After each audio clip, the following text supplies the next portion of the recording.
이들 국가가 미국 중심의 기존 금융 시스템에 대해서 대안을 모색함에 따라 탈중앙화되고 미국 달러와 연동되지 않는 자산으로서는 그 후보 중 하나로 가상자산의 채택이 늘어날 수 있을 것 같습니다. 전통적인 경제 강국에 대한 의존도를 낮추려는 국가들이 이용할 수 있는 금융수단을 다양화해서 글로벌 금융에서 가상자산의 입지를 더욱 공고히 할 수 있는 계기가 될 수 있겠다는 생각이 듭니다.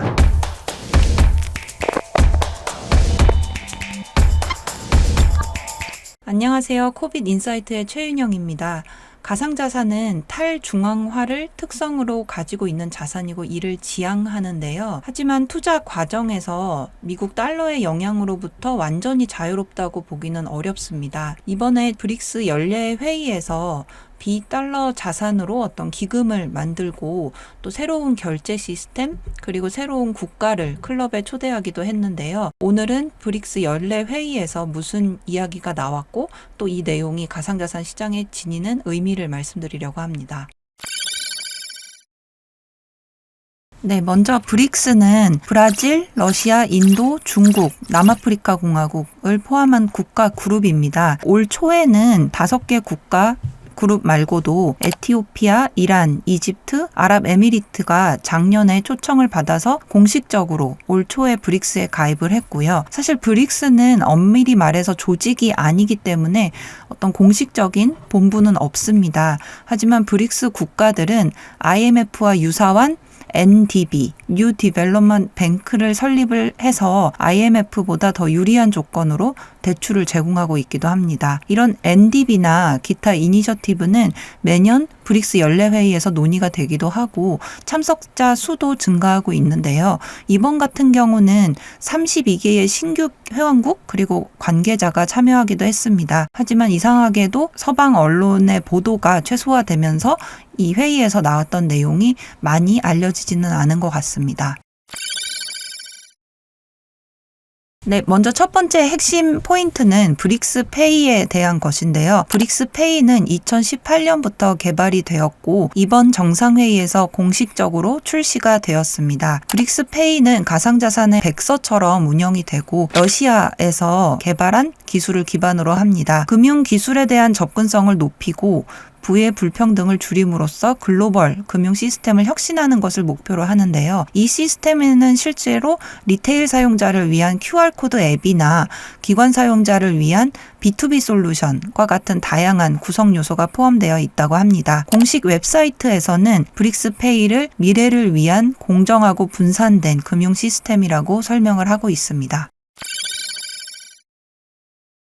두 번째 포인트는 NDB, New Development Bank에 대한 부분인데요. 지우마 호세프 NDB 총재는 미국의 높은 금리가 글로벌 부채에 미치는 영향, 특히 달러화를 찍어낼 수 없는 국가에 미치는 영향이 크다고 강조를 하기도 했습니다. 미국의 높은 금리는 달러 표시 부채를 더 비싸게 만들기 때문에 경제를 압박할 수 있고 인플레이션을 높인다. 그리고 총재는 연준의 금리 인상이 인플레이션을 통제하긴 하지만 세계 정치에 영향을 미치고 다른 국가에도 영향을 미친다고 의견을 피력하기도 했습니다. 자신의 NDB가 실제로 중국이나 중동 같은 국가에서 상당한 자금을 조달해서 non-USD 통화로 개발을 지원했고 종국적으로는 달러화로부터 금융 자율성을 강화했다고 평가하기도 했습니다. 세 번째 포인트는 브릭스 회원국인 인도의 행보에 대해서 말씀을 드려야 할 것 같습니다. 이번에 인도는 연례회의를 통해서 어떤 중국과 오랫동안 겪어왔던 국경 분쟁을 해결하겠다고 하면서 지정학적 입장의 변화를 예고하기도 했습니다. 인도는 이전에 약간 중립적인 스탠스를 취한 국가였는데 이번에 중국이나 이란에 관여하겠다라고 하는 것은 인도가 어떤 브릭스 국가들과의 협력을 강화하려는 움직임으로 이해가 될 수 있고 기존 서방 국가들의 영향력에 더 도전하고 글로벌 관계에 있어서의 재편을 시사한다는 점에서 의미가 있는 것 같습니다.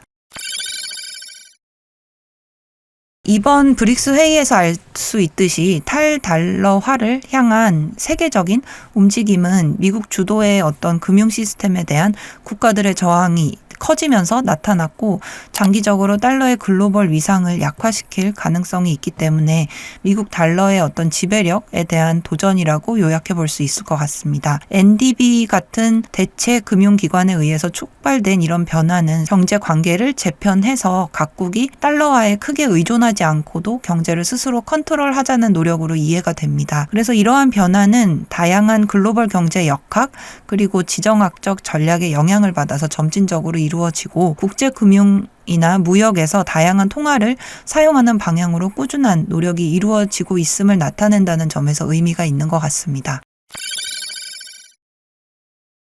브릭스페이와 같은 금융 시스템, 어떤 새로운 결제 시스템의 구축과 확대는 가상자산 시장에 시사하는 바가 있다는 생각이 듭니다.